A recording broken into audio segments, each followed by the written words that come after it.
Aujourd'hui, nous avons un rendez-vous de chantier très important. Donc tout le monde est là, l'architecte, l'AMO, la structure fédérale et bien sûr la SOGEA et ses ingénieurs. Il faut quand même maintenir. On est très impliqués puisque autant la SOGEA et les architectes, tout ça, ont bien la connaissance de la construction, de l'implantation. Autant nous savons très exactement ce que nous voulons. Et là, on ne transige pas. Ils doivent s'adapter à nos desiderata, d'abord sur le plan de la sécurité, sur le plan du bruit, sur le plan de l'ergonomie, qui est très importante dans tous ces bâtiments, de façon à ce que le tireur soit le plus confortable possible.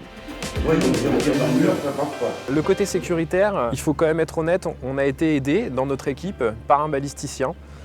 Avec ce balisticien, on a calculé toutes les trajectoires de balles en fonction des différents calibres qui nous ont été donnés par la Fédération française de tir. En étudiant ces trajectoires, finalement, on étudie l'endroit où on doit bloquer les balles et la manière dont on doit les bloquer. Et c'est ce qui nous permet de dessiner les différentes formes et déterminer les différentes altimétries des buts.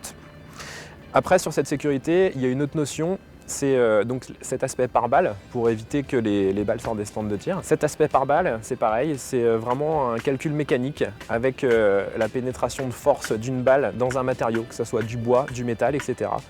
C'est un calcul à faire et c'est le calcul qui a été fait qui nous a permis de déterminer les compositions des parois.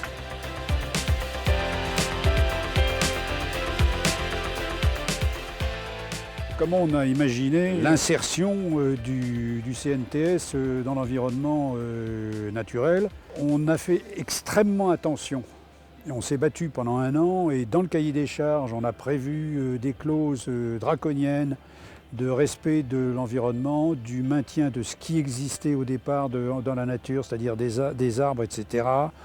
On a fait des relevés, avant le début de la construction, on a fait des relevés pour conserver le maximum de plantations préexistantes. Le CNTS ne va représenter que 30 hectares.